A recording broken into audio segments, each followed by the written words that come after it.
Hello friends, कैसे हो आप सब। उम्मीद करते हो आप सभी अच्छे होंगे, स्वस्थ होंगे, अपनी पढ़ाई निरंतर कर रहे होंगे। तो फ्रेंड्स, जो हमारा आज का जो टॉपिक है, आज का जो वीडियो होने वाला है, वो हॉट टॉपिक्स यानी कि स्कोरिंग जो टॉपिक है वो कौन से हो सकते हैं जिससे हमारे मार्क्स पूरे में से पूरे आ सकते हैं। कोई भी मार्क्स इधर से उधर नहीं जा सकता।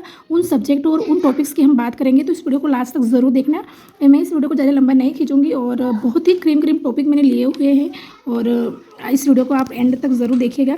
तो सबसे पहले जो हमारी सब्जेक्ट आती है वो है राजस्थान जीके। तो राजस्थान जीके से हम शुरुआत करेंगे क्योंकि राजस्थान का एग्जाम है, तो राजस्थान के जीके से ही हमें शुरुआत अच्छी होनी चाहिए। तो सबसे फर्स्ट जो हमारा सब्जेक्ट रहेगा वो है राजस्थान की ज्योग्राफी। अब मैंने ज्योग्राफी इसलिए ली है क्योंकि ज्योग्राफी में जो सवाल होते हैं 15 क्वेश्चन कुछ आते हैं, 14-15 क्वेश्चन आते हैं पूरे सिलेबस में से। पूरे हर टॉपिक जो आपने का सिलेबस देखा होगा और PYQs अगर आपने मिलाए होंगे तो आपने देखा होगा कि हर टॉपिक में से हर एक लाइन में से एक क्वेश्चन पुटअप हुआ है ना। तो इस राजस्थान ज्योग्राफी को आपको पूरे अच्छे से पढ़ लेना है। और राजस्थान ज्योग्राफी ऐसे एक दो घंटे में भी अगर आपने पहले से पढ़ी है तो आप आराम से पढ़ सकते हो। इसमें ज़्यादा कोई लोड वाली बात नहीं है और इसकी जो वन रिपोर्ट है उसको आपको अच्छे से देखनी है। तो राजस्थान ज्योग्राफी पूरी पढ़नी है, बहुत अच्छी तरीके से पढ़नी है। नदियाँ नाले वगैरह जो भी अभ्यारण्य वगैरह हैं, कौन सा अभ्यारण्य अभी लेटेस्ट में करंट से मिलाकर पूछेंगे, और जो फसलें वगैरह है कौन से फर्स्ट नंबर पे है, कौन से लास्ट नंबर पे है, थर्ड नंबर पे है, इस तरह फसलें वगैरह ये चीज़ें ज्योग्राफी और इकोनॉमिक सर्वे और करंट से मिलाकर ज्योग्राफी में पूछी जाएगी। तो आप हो सकता है जो राजस्थान की ज्योग्राफी है वो करंट से मिलाकर और इकोनॉमिक सर्वे को मिलाकर ही इसको पढ़े। ओके, तो इसको पूरी की पूरी पढ़नी है, इसके पूरे में से पूरे मार्क्स आपके आ सकते हैं। सेकंड नंबर हमारे जो सब्जेक्ट है वो पॉलिटी है ना। पॉलिटी में ज़्यादा कुछ भी नहीं है, राज्यपाल, मुख्यमंत्री, मंत्रिपरिषद है और आयोग वगैरह है, RPSC है, मानवाधिकार है, निर्वाचन आयोग है और ये सूचना आयोग वगैरह है। ये छोटे छोटे ही आयोग है, 5-5 लाइन के, ज़्यादा कुछ भी नहीं। देखिए कितने साल हैं इसमें, मतलब इनका जो आयोग में अधिकतर कार्यकाल पूछे जाते हैं और इनको शपथ वगैरह कौन दिलाता है और बस यही चीज़ें पूछी जाती है। और राज्यपाल और जो CM वगैरह हैं उनको थोड़े आर्टिकल वगैरह अच्छे से आप पहले याद नहीं किया, एक बार थोड़ा उसको अच्छे से देख लेना। अगर आप रिवीजन कर रहे हो तो ऐसे नहीं ऊपर ऊपर आपको मेन पॉइंट देखना है, ऐसे नहीं, अच्छे से उसको डिटेल में अच्छे से आपको पढ़ना है। भले जैसे 1 घंटा लग रहा है तो आप 2 घंटे में पूरी कर सकते हो। ओके, इसके बाद में थर्ड सब्जेक्ट आपका हिस्ट्री आती है। अब हिस्ट्री की बात करें तो हम राजस्थान की हिस्ट्री है। राजस्थान की हिस्ट्री में आपको 3 पार्ट में, लेकिन मैं इसमें से जो इम्पोर्टेंट, तो जो हमारा इसमें हिस्ट्री में सबसे जो ये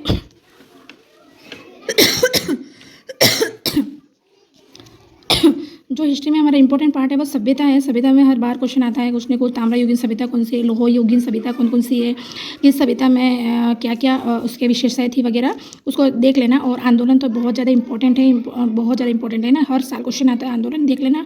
और एकीकरण भी देख लेना अच्छे से, 7 चरणों में हमारा जो एकीकरण हुआ था उसको अच्छे से देख लेना। भाई कौन राजा कहाँ से बना था, कौन CM कहाँ से बना था, कब बना था, कौन कौन से राज्य इसमें शामिल हुए, कौन से इसमें शामिल नहीं हुए वगैरह, सब कुछ आपको देखना है। एकीकरण आपके बहुत ज़्यादा इंपॉर्टेंट। इसके बाद प्रजामंडल है। प्रजामंडल में तो आपके सन वगैरह देखो, ठीक है। बाकी जैसे कि उदयपुर की प्रजामंडल की जो वो था, उन माणिकलाल वर्मा ने उदयपुर प्रजामंडल, माणिकलाल वर्मा, जयपुर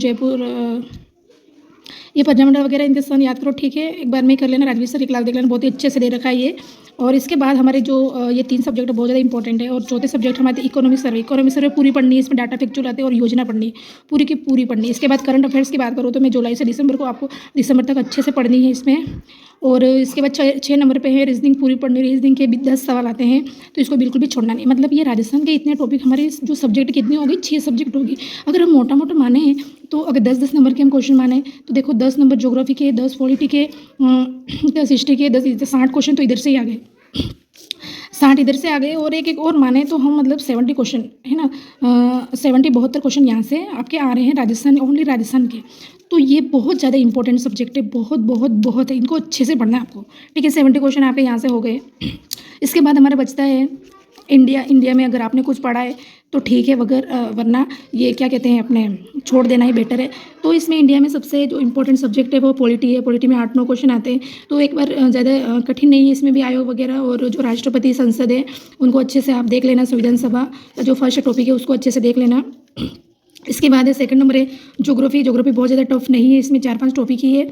इसको किसी के मैराथन वगैरह देख लेना। इसमें 3-4 क्वेश्चन आते हैं, वर्ल्ड के भी 3-4 क्वेश्चन आते हैं, मतलब इन दोनों को मिला के 8 क्वेश्चन आते हैं ज्योग्राफी में।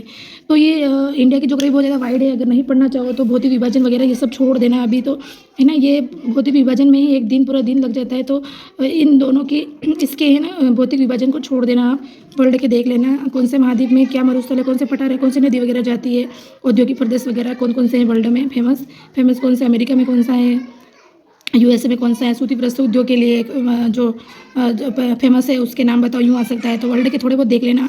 इसके बाद अभी और इंडिया में जो अभयारण्य वगैरह है, अभी 56वां जो अभयारण्य बना था उसको अच्छे से देख लेना। इसके बाद थर्ड नंबर इको सर्वे भी में भी 6-7 क्वेश्चन आते हैं। मैं कम से कम बस मान रही हूँ, है ना। क्वेश्चन ज़्यादा से ज़्यादा इन दोनों में आ सकते हैं, लेकिन मैं कम से कम बस मान के चल रही हूँ। आप लोग यूँ मत बोलना कि पिछले इतने आए थे इतने थोड़ी आएंगे वगैरह, ऐसे मत बोलना, ठीक है। मैं अंदाज से कह रही हूँ, कम से कम कह रही हूँ। ज़्यादा आए बहुत अच्छी बात है। इसमें जो एसडीआई रिपोर्ट है वो खुशहाली वैश्विक खुशहाली रिपोर्ट है और योजनाएं वगैरह है। इको सर्वे की जो पीएम मोदी जी ने जो भी योजना निकाली है अभी करंट में चल रही है, उनको थोड़ा बहुत देख लेना, ठीक है। अगर चाहो तो अदरवाइज़ आप स्किप कर सकते हो।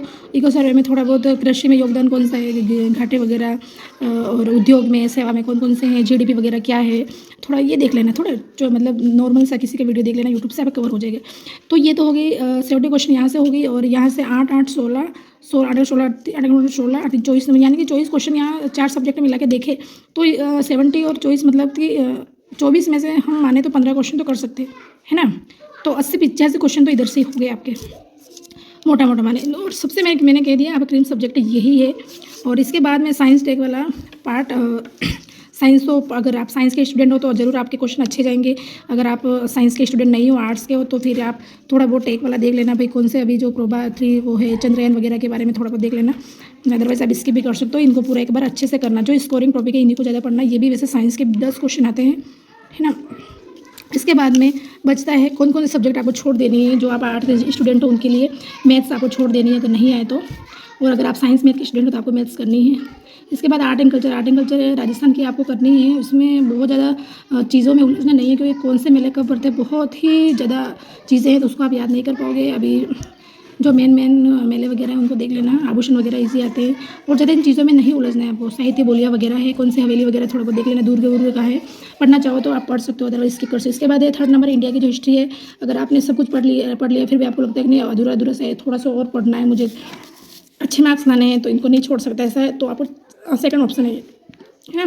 तो इसमें इंडिया में आप सभ्यता, इसमें भी जैसे राजस्थान में सभ्यता वगैरह थी, इसमें भी सिंधु वैदिक सभ्यता। इसमें सिंधु सभ्यता में कौन कौन सी सभ्यता है, किसने इसकी खोज की थी, और कौन सी नदी के किनारे वगैरह, ठीक है। इसके बाद धर्म वगैरह, बौद्ध धर्म अच्छे से पढ़ लेना, पढ़ना चाहो तो। इसके बाद वंश है, पिछली बार गुप्त वंश आया था, इस बार हो सकता है मौर्य वंश से कुछ पूछ ले, है ना। चंद्रगुप्त मौर्य के बारे में, अशोक के बारे में, बिंदुसार के बारे में कुछ पूछ ले तो थोड़ा देख लेना। इसके बाद में सूफिया संप्रदाय वगैरह, सूफी संप्रदाय के बारे में कौन सा जो सूफी संत था वो उन्होंने कौन से संप्रदाय की स्थापना की थी, वो कहाँ पे वगैरह। तो ये कुल मिला के तो ये तो पूरा मैंने सिलेबस, आप बोलोगे पूरा आपने सिलेबस कवर कर दिया। हाँ ये सिलेबस है, लेकिन इसके जो हॉट टॉपिक है वो ये इतने सारे 6 सब्जेक्ट है। इसमें से मैंने बोला 75 क्वेश्चन, मान लो कम से कम 75 क्वेश्चन इसमें से ही आएंगे। अगर आप इसमें से इसको पूरा अच्छे से पढ़ते हो तो आपको 75 क्वेश्चन यहाँ से राइट होने की संभावना है। और इधर 5 मिलाओ, इधर 24 में से 15 मिलाओ, मतलब 110 प्लस से आपके 110 प्लस नंबर आपके मतलब जो क्वेश्चन है आपके राइट हो सकते हैं, इन कुल मिला के मोटे मोटे। अगर आप इनमें ज़रा जोर दोगे, क्योंकि यही ज़्यादा स्कोरिंग सब्जेक्ट है, हमारे क्रीम सब्जेक्ट यही है। ज्योग्राफी, पॉलिटी, हिस्ट्री, इको सर्वे इसको जो राजस्थान का इको सर्वे उसको चाट लेना है, पूरा पी जाना, जैसे चाय पीते हैं सुबह उठ के, वैसे इसको ना अच्छे से पढ़ लो। और ये 5 नंबर पर करंट है। करंट में भी जो इंडिया के करंट और राजस्थान के करंट मिला के 20 मतलब 25 क्वेश्चन तक तो आते ही हैं, 25 क्वेश्चन तक। इसमें से कुल मिला के मोटा मोटा देख लीजिएगा 10 क्वेश्चन तो आप राइट है कर ही दोगे, है ना।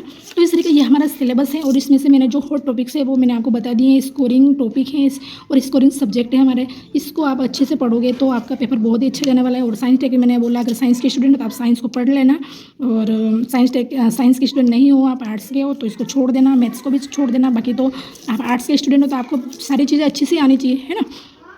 हमें मैथ्स के जो स्टूडेंट हैं और उनको थोड़े इन चीज़ों में थोड़ा वो लगता है कि भाई हमें आएगा नहीं ये डाटा वगैरह, और ये क्या कहते हैं फैक्चुअल चीज़ें हमें याद नहीं होती, तो उनके लिए थोड़ा वो है। लेकिन अगर आर्ट्स के स्टूडेंट तो आप आराम से 120 क्वेश्चन से ज़्यादा क्वेश्चन को आप भी कर सकते हो, है ना।